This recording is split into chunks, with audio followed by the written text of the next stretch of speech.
जीवमजीवं दवं जिणवरवसहेडजेडडे देविन्दविन्दवन्दं वन्दे तं सौवदा शिरसा।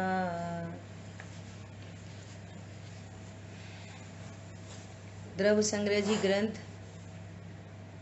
और इस ग्रंथ में अपनी मोक्ष तत्व की चर्चा चल रही है।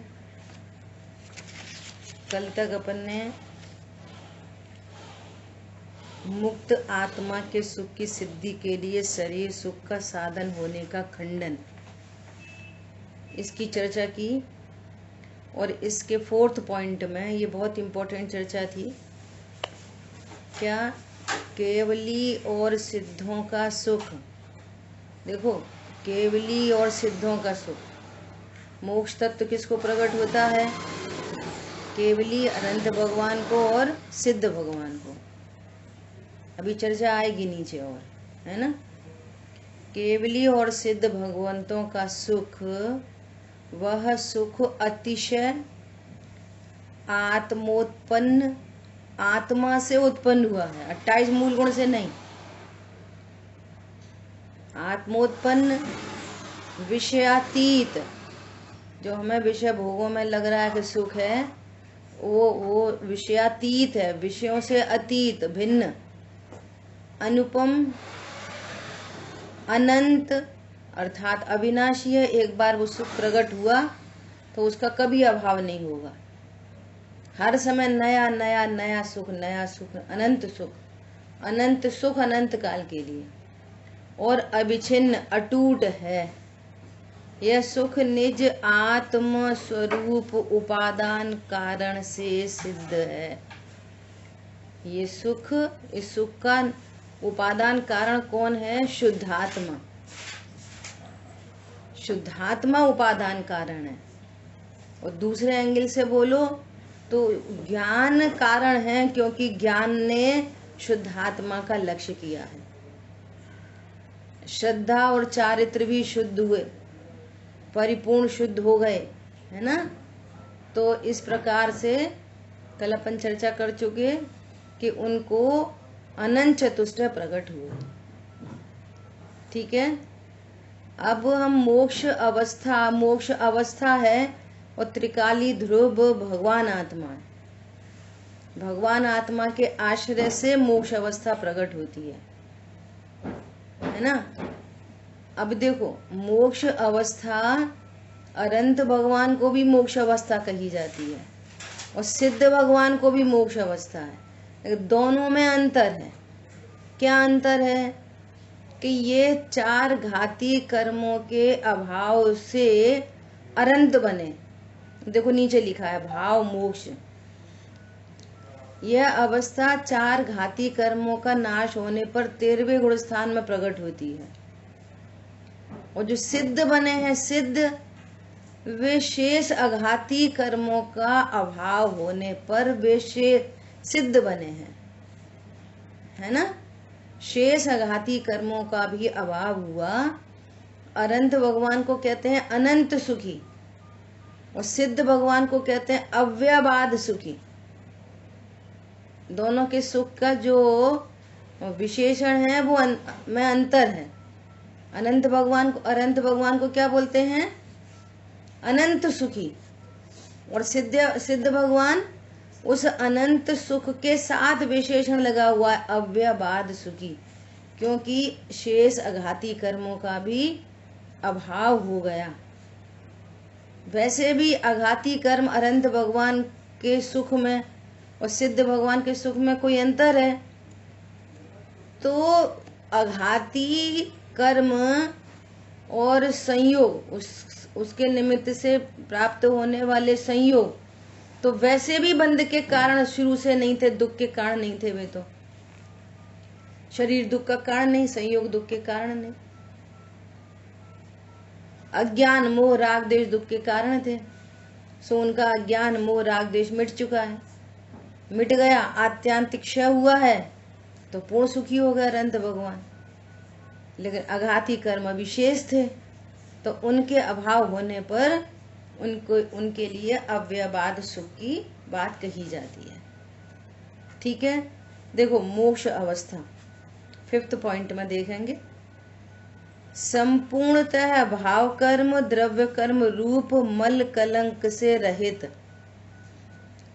तथा शरीर रहित जो आत्मा है, उससे आत्यांतिक स्वाभाविक अचिंत्य अद्भुत और अनुपम सकल विमल केवल ज्ञानादि अनंत गुणों के स्थान रूप जो विशिष्ट अवस्था है वह मोक्ष है। संपूर्ण भाव कर्म का अभाव, द्रव्य कर्म का अभाव, शरीर से रहित, आत्यांतिक स्वाभाविक है।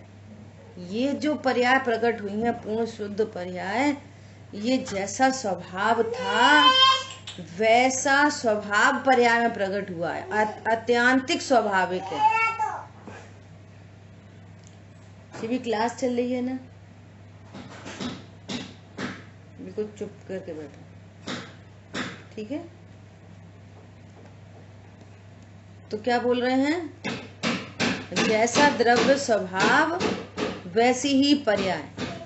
ऐसा समझो कि जैसे पानी अग्नि के संयोग होने पर गर्म हुआ, अब उसकी पूरी गर्मी मिट गई और पानी शीतल पानी प्रकट हुआ, तो कैसा, जैसा उसका स्वभाव है शीतल, ऐसी शीतलता पर्याय में प्रकट हो गई।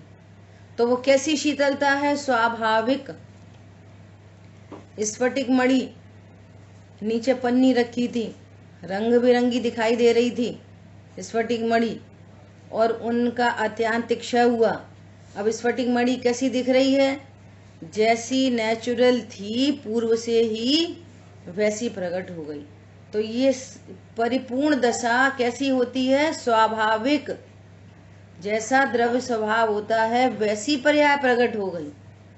उसको क्या बोले, अत्यांतिक स्वाभाविक अचिंत्य अद्भुत तथा अनुपम सकल विमल केवल ज्ञानादि अनंत गुणों के स्थान रूप जो विशिष्ट अवस्था है वह मोक्ष है।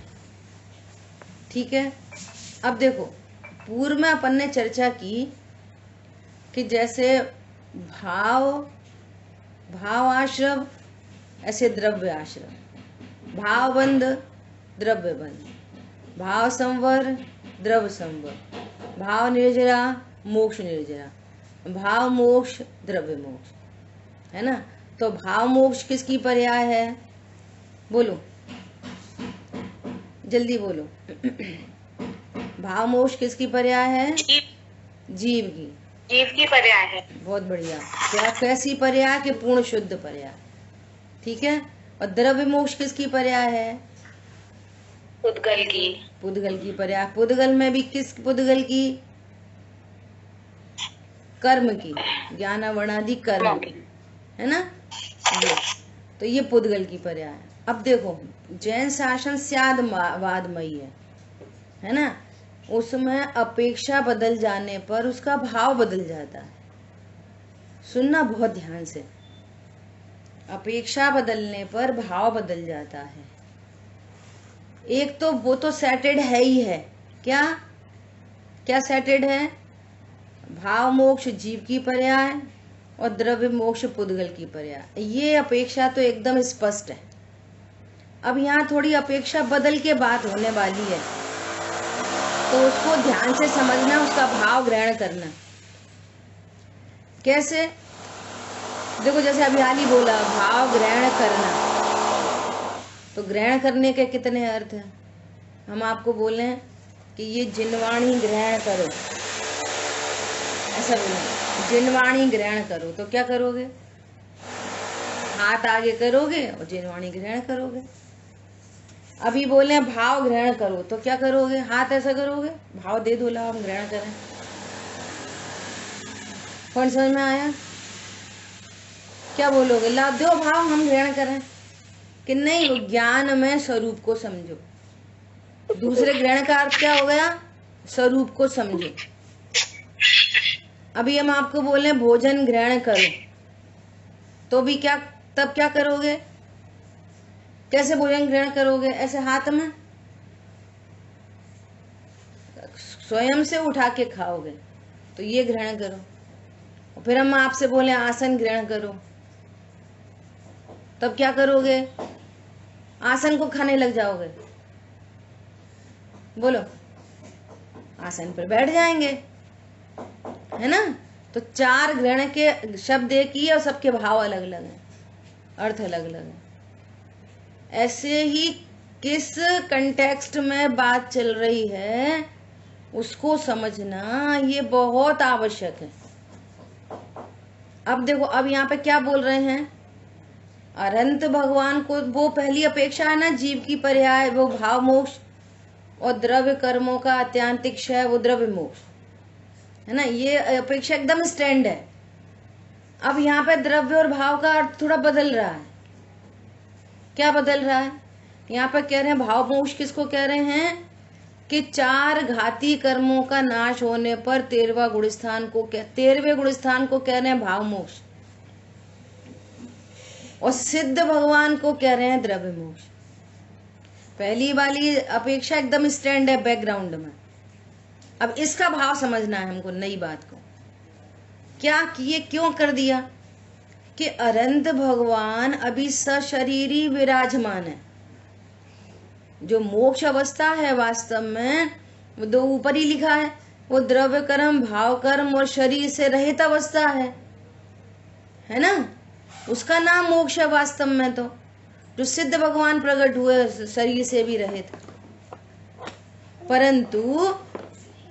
परंतु यहाँ पर अनंत भगवान को भाव मोक्ष कह रहे हैं। क्यों कह रहे हैं कि 13वें गुण स्थान में द्रव्य कर्म, भाव कर्म का तो वहां पे भी क्षय हुआ है, लेकिन कौन से द्रव्य कर्म? घाती, जो कर्म दुख में निमित्त बनते थे, घाती कर्म है तो ही हैं जो जीव की शुद्ध पर्यायों को प्रकट नहीं होने देते। सो रिलेटेड टू घाती कर्म उनका सब अभाव हो गया, और वे मोह राग द्वेष दुखमयी परिणाम थे। सो अज्ञान मोह राग द्वेष का अभाव हो गया है, और उनको भी अनंत सुखमयी अवस्था प्रकट हो गई है। बट अभी अघाती कर्म है तो शरीर विद्यमान है। जब तक कर्म है तब तक शरीर विद्यमान है। संसार अवस्था में जब तक कर्म है किसी जीव को, तो घाती कर्म का अभाव होने पर भी शरीरी विराजमान है। परंतु भावों की अपेक्षा से बोले भाव मोक्ष, अनंत भगवान को कह रहे हैं भाव मोक्ष हो गया। वे भावों से तो मोक्ष हो गया उनको, बस शरीर सशरीरी है, बस मतलब शरीर सशरीरी मतलब देह का संयोग बना हुआ है, अघाती कर्मों का संयोग बना हुआ है। जैसे लोग ऐसा बोलते हैं ना कि हमने तो भाव पूजा कर ली, वैसा एंगल समझना। भाव मोक्ष है उनको, भावों से वे भी अनंत सुखी हो गए हैं। शरीर कोई सुख दुख का कारण नहीं है, अघाती कर्म भी सुख दुख का कारण नहीं है, संयोग भी सुख दुख के कारण नहीं होते। देखो 2 मैसेज मिल रहे हैं। अनंत भगवान, सारे लोग क्या बोलते हैं, भैया जितनी आफत है शरीर के कारण, और शरीर के कारण आफत हो तो अनंत भगवान को भी हो। अरे भैया कर्मों का बहुत, ये साता वेदनी कर्म, कब साता का उदय आ जाए, कब साता का उदय आ जाए कुछ पता नहीं। तो भैया ये कर्मों के मारे बहुत हैरान है, और जीव को पता नहीं है कि हैरानी का कारण अज्ञान मोह राग द्वेष है।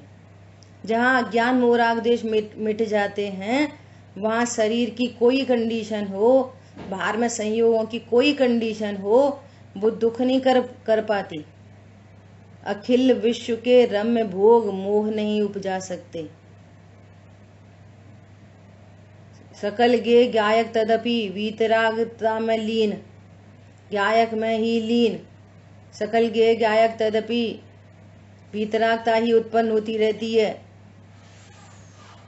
क्यों? क्योंकि अज्ञान मोह राग द्वेष का अभाव हुआ है, इसलिए अनंत सुखी हैं।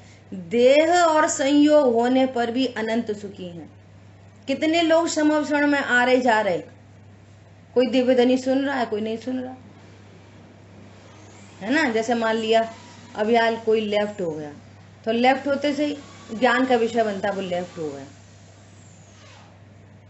काय को लेफ्ट हो गए, अच्छा कुछ काम होगा, अरे ये ढंग से नहीं सुनते, अरे ये इतनी देर में आए, अरे ये जल्दी आए, हर समय विकल्प है ना। और वहां अनंत भगवान को शरीर सहित विराजमान है, समवक्षण सहित विराजमान है, पूरे लोकालोक के ज्ञाता हैं और अनंत सुखी हैं। तो अनंत सुखी हैं, शरीर कोई सुख दुख का कारण नहीं है, संयोग सुख दुख का कारण नहीं है, इसलिए वे अनंत सुखी होने के कारण उनको भाव मोक्ष है, परंतु अभी पूर्ण मोक्ष नहीं हुआ। क्यों नहीं पूर्ण मोक्ष हुआ अनंत भगवान को? कि समस्त द्रव्य कर्म का अभाव हो, और समस्त लोक कर्म का अभाव होने पर सिद्ध दशा होती है, वास्तव में वो मोक्ष है। तो अब इसको अनंत अवस्था को भाव मोक्ष कह रहे हैं, तो फिर सिद्ध दशा को द्रव्य मोक्ष कह रहे हैं। ये भावों से मोक्ष हो गया, द्रव्य मोक्ष मतलब असली मोक्ष सिद्ध भगवान को हुआ। तो एक ये मैटर है भाव मोक्ष और द्रव्य मोक्ष का। और जो पूर्व में कहा जा रहा है भाव मोक्ष द्रव्य मोक्ष, जीव की पर्याय और कर्म की अवस्था, वो तो अब बिल्कुल फिक्स है ही है। तो अनंत भगवान सिद्ध भगवान को कहा जाएगा वास्तव में भाव मोक्ष, और कर्मों के अभाव को कहा जाएगा द्रव्य मोक्ष। एक अपेक्षा वो है द्रव्य भाव की, और एक अपेक्षा ये है द्रव्य भाव की। जब अनंत भगवान को भाव मोक्ष कहा जाएगा, तब सिद्ध भगवान को द्रव्य मोक्ष कहा जाएगा। और जब अनंत सिद्ध की बात नहीं चल रही होगी और जीव और कर्म की बात चल रही होगी, तो जीव की पर्याय को भाव मोक्ष कहा जाएगा, सिद्ध पर्याय को। देखो उसी सिद्ध पर्याय को एक एंगल से भाव मोक्ष कह रहे हैं, और उसी सिद्ध पर्याय को एक एंगल अनंत भगवान के एंगल से द्रव्य मोक्ष कह रहे हैं। दोनों के भाव अलग हैं और दोनों का स्वरूप अलग है। समझ आ गई बात? बहुत बढ़िया है ना। चलिए, तो वे सिद्ध भगवान सर्व द्रव्य कर्म भाव कर्म नो कर्म से रहित पूर्ण शुद्ध अवस्था, अत्यांतिक स्वाभाविक है ना, ये जो पर्याय प्रकट हुई है, वास्तव में वो पर्याय क्या है? वो पर्याय है भाव मोक्ष, और उसमें कर्मों का क्षय हो जाना वो है द्रव्य मोक्ष। लेकिन अनंत भगवान को क्या हुआ? तो अनंत भगवान को भाव मोक्ष हो गया, परंतु सशरीरी होने के कारण अभी उनको संसारी कहला रहे हैं। आघाती कर्म होने के कारण संसारी कहला रहे हैं। अनंत भगवान जहाँ हम तुम विराजमान है, वहीं पे ढाई दीप में विराजमान होते हैं।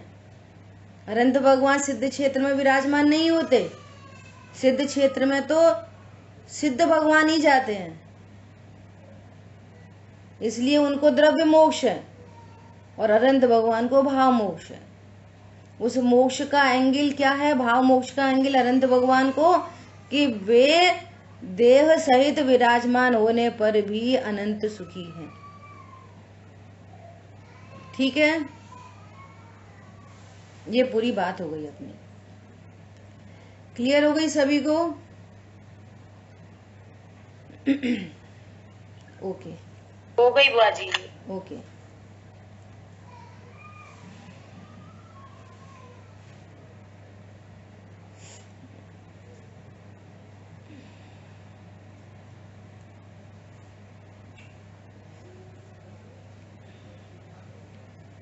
चलिए, अब आगे बात चल रही है अभव्यत्व गुण। अब अभव्यत्व गुण कैसा होता है? किसी किसी जीव में अपने सुना होगा, भविजन तुम सम निज रूप, ध्याकर तुम सम होते। अशरीरी सिद्ध भगवान आदर्श तुम्ही मेरे। जैसे सिद्ध भगवान का स्वरूप है, द्रव्य कर्म, भाव कर्म, नो कर्म से रहित। द्रव्य कर्म मतलब ज्ञान वर्णादि 8 कर्म, भाव कर्म मतलब अज्ञान मोह राग द्वेष, और नो कर्म मतलब शरीर और संयोग। इनसे रहित शुद्ध आत्मा, एकदम स्वाभाविक शुद्ध आत्मा, पूर्ण शुद्ध पर्यायों सहित भगवान आत्मा है ना, ऐसा तो वे सिद्ध भगवान है। वास्तव में देखा जाए तो ऐसा ही अभी वर्तमान में मैं द्रव्य पर्याय में विपरीतता होने पर भी, पर्याय में अज्ञान होने पर भी, पर्याय में अल्प ज्ञान होने पर भी, श्रद्धा में विपरीतता मोह होने पर भी, चारित्र की पर्याय में राग द्वेष होने पर भी त्रिकाली ध्रुव भगवान आत्मा सिद्धों जैसा है। जैसे सिद्ध पर्याय भी द्रव्य भावना कर्म से रहित हो गई, ऐसा भगवान आत्मा त्रिकाली ध्रुव अभी द्रव्य भावना कर्म से रहित है। पर्यायों में विकार होने पर भी द्रव्य स्वभाव निर्विकारी है अभी। एग्जाम्पल, सोना किट्टी कालिमा सहित सोना जो खदान में है, उस सोने का एक एटम और 24 कैरेट का एक एटम लो, एटम एटम में द्रव्य स्वभाव से कोई फर्क नहीं है। जबकि ये अवस्था में अभी काला दिखाई दे रहा है, ये अवस्था में एकदम स्वर्णत्व को प्राप्त हुआ है, परंतु एटम एटम में तो कोई अंतर नहीं है। यदि अंतर होता तो ऐसा हम कैसे कहते कि मिट्टी में सोना है? वो सुनार उस मिट्टी को करोड़ों करोड़ों की कैसे खरीदेगा? बोलो, एटम तैयार नहीं करना, एटम परिपूर्ण है। जो संयोग है ना, संयोग, वो संयोग दूर होते चले जाएंगे, है ना, तो अवस्था में पर्याय में चमक आती जाएगी, आती जाएगी, और फिर पूर्ण चमक आ जाएगी। संपूर्ण संयोगों का अभाव होगा, पूरी चमक आ जाएगी। लेकिन द्रव्य स्वभाव से वो अभी भी सोना है, तभी तो हम कहते हैं इसमें सोना है। ऐसा ही जो भव्य जीव होते हैं, वे क्या करते हैं, जब उन्हें ऐसा कोई फेवरेबल कंडीशन मिलती है, देवशा गुरु का समागम मिलता है, देश नलब्धि मिलती है, और वो इस स्वरूप को सुनता है, समझता है, तो इस स्वरूप की स्वीकृति कर लेता है। हाँ, सही बात है, मैं जीव हूँ, मैं ज्ञान स्वरूप ही हूँ, सही बात है, मैं देह नहीं हो सकता। राग आदि भले मेरी पर्याय में उत्पन्न हो रहे हैं, परंतु ये पर्याय मेरा त्रिकाल स्वभाव नहीं है। अनेकों दृष्टांतों के माध्यम से, पानी के दृष्टांत से, स्फटिक मणि के दृष्टांत से, सूर्य के दृष्टांत से, दर्पण के दृष्टांत से, दृष्टांतों से वो सिद्धांत को समझ रहा है, और उसका ज्ञान में एक हुंकार आती है, हाँ ये प्रतिबिंब सुमेरा है, ऐसा ही प्रभु मैं भी हूँ। ये तो जिसमें इस बात को समझने की पात्रता होती है, ये कब स्वीकार करेगा कि ऐसी पात्रता, ऐसा गुण उसमें पूर्व से विद्यमान है कि वो गुण अपने काल में व्यक्त हो जाएगा, तो उस बात की स्वीकृति कर लेगा, है ना, तो उसको बोलते हैं भव्यत्व गुण। और जिसमें ऐसा गुण हो ऑलरेडी पूर्व से ही कि वो इस बात को कभी स्वीकार नहीं कर पाएगा, वो अपने को देह रूप ही मानता रहेगा, वो स्वीकार नहीं कर सकेगा, तो उसको क्या बोलते हैं, उसके द्रव्य स्वभाव में ही अभव्यत्व गुण है। इसलिए कहा जाता है, बार बार जिनवाणी में लिखा रहता है ना, हे भव्य, भव्य जीव ऐसा करेंगे, भव्य ऐसा करेंगे। तो भव्य मतलब जिनमें रत्नत्रय रूप परिणमन करने की शक्ति है, और जिनमें परिणमन करने की शक्ति ना हो, देखो ज्ञान श्रद्धा चारित्र गुण है, और इनकी 2 प्रकार की पर्याय है, विकारी और अविकारी, विकारी और शुद्ध। तो ये ज्ञान श्रद्धा चारित्र तो उनमें भी है ना, परंतु एक भव्यत्व गुण है कि इन फ्यूचर कभी भी ये रत्नत्रय रूप परिणमित होंगे, 10 भव के बाद हों, लेकिन भव्यत्व गुण अभी विद्यमान है। ज्ञान श्रद्धा चाय की पर्याय तो उत्पन्न हो रही हैं, लेकिन वो भव्य रूप से उत्पन्न होंगी, रत्नत्र रूप से। लेकिन अभव्य में एक ऐसा गुण बना है कि इन पर्यायों में कभी भी शुद्धता प्रकट नहीं होगी। देखो, शुद्धता अशुद्धता के नाम पर हमें थोड़ा सा कंफ्यूजन हो सकता है, परंतु दृष्टांत होते समझने के लिए। जैसे मूंग मोठ वगैरह होती है ना, तो वो उन सब के साथ में ही बॉईल करते हैं। अपन कुकर में डाला, नमक डाला और वो सीटी लगा रहे हैं, 10 सीटी लगा दी तो बहुत सारी मूंग तो पक जाती है। परंतु कोई ऐसी मूंग रहते हैं 2-4 दाने कि 10 सीटी होने पर भी वे सिजे नहीं, वो वैसी वैसी मट्ठर पड़ी हैं, वैसी के वैसी दाना। तो इनमें पकने की शक्ति और उनमें पकने की शक्ति नहीं, कंडीशन एक जैसी। तो उसमें क्या है, अपकने का गुण और इनमें पकने का गुण, ऐसा समझ लो। ठीक है, भव्य तो गुण समझ में आ गया। देखो क्या बोल रहे हैं, स्वशुद्धात्माभिमुख परिणति रूप कर्म का घात करने की बुद्धि किसी भी काल न करे। क्या बोल रहे हैं, स्वभाव सन्मुख ये जीव कभी भी न हो, किसी काल अपनी बुद्धि को ऐसा न करे। इतनी झिनवाणी सुने तो भी पर कई लक्ष्य पर में ही, उधर ही मजा है, उधर ही खाओ पियो। वो तो उदयाधीन व्यवस्था में आ गई, सामने आइकॉन सामने आ रहा है, लेकिन काम में लगे नहीं लगे, सुन रहे नहीं सुन रहे, कुछ कर रहे, कोई मतलब नहीं है, है ना। तो कह रहे हैं कि ये स्वभाव सन्मुख होने की बुद्धि नहीं रखे। पहले तो तत्व क्या है, तत्व का नाम, तत्व का स्वरूप, उस संबंधी विचार, और फिर उस संबंधी निर्णय, और फिर अनुभूति, है ना। कदाचित विचारों में आ जाए पर निर्णय नहीं करेगा, मेक वन डिसीजन, इसका एक निर्णय नहीं बनेगा। और जिसका निर्णय बन गया, कारण आ गया, तो वो भव्य है, सो परिणमित हो जाएगा। परंतु कोई जीव है, सुनने भी बैठ जाएगा, गाथा टीका सुना दे, विचार भी कर ले, लेकिन निर्णय नहीं करेगा कि वस्तु का स्वरूप ऐसा ही है। तो क्या कर रहे हैं, वो अभव्यत्व गुण का लक्षण समझना चाहिए। मैक्सिमम जीव होते हैं वो भव्य होते हैं, लेकिन कुछ जीव ऐसे होते हैं जो हमेशा हमेशा संसार में ही रहेंगे, हमेशा अनंतानंत अनंत अनंत अनंत अनंत अनंत काल जीव न उत्पन्न होता न उसका नाश होता, उन्हें कोई चांस नहीं सुखी होने का।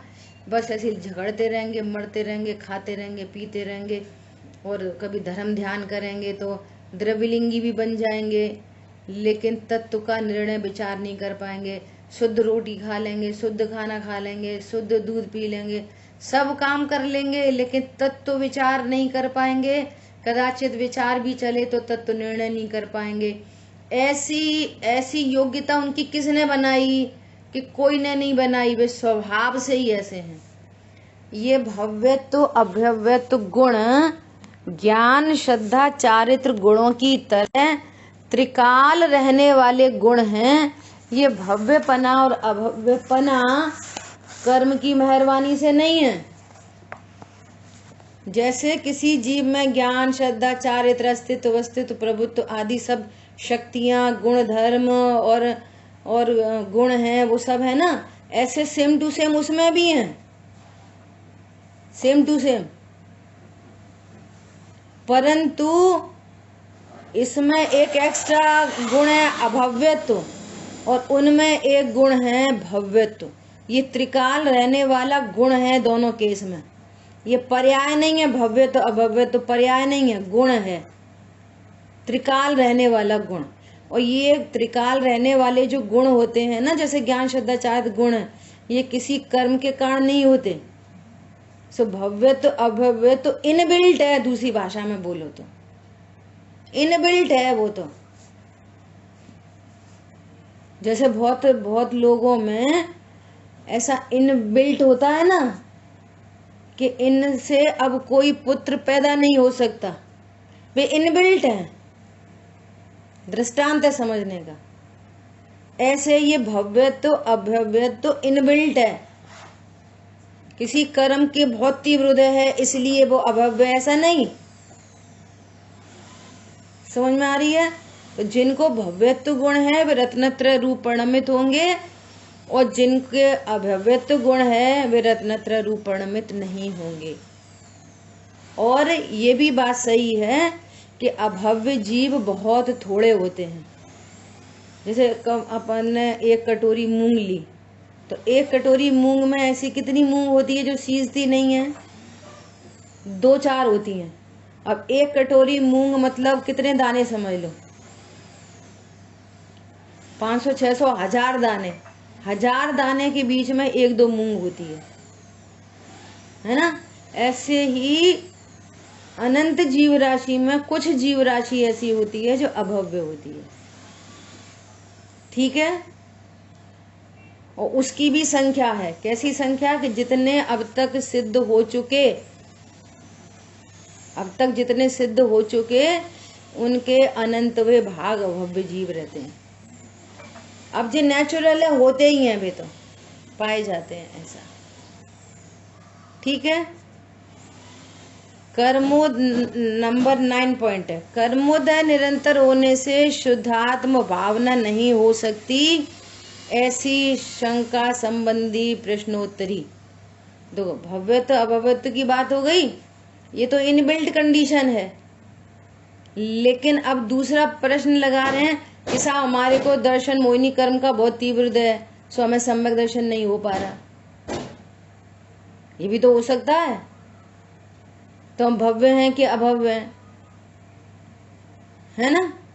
तो ऐसी शंका यहाँ पर रखी है, उसकी प्रश्नोत्तरी है। अपना समय हो गया है, शेष चर्चा अपन आगे करेंगे। ठीक है? और कुछ लोग क्लास में अभी भी लेट आ रहे हैं, तो अपनी क्लास का टाइम हो गया है 3:30। तो सभी लोग समय पर उपस्थित हों। कोई प्रश्न है तो पूछ सकते हैं। क्या रहे हैं 4 बजे ज्वाइन करते हैं। ठीक है, ओके। जिन वाणी के ज्ञान से सूझे लोकालोक, सो वाणी मस्तक नमो सदा देते हूँ जो। बोलिए द्वादशांगमयी जिनवाणी माता की जय हो। जय जिनेंद्र सभी को। जय जिनेंद्र। जय जिनेंद्र।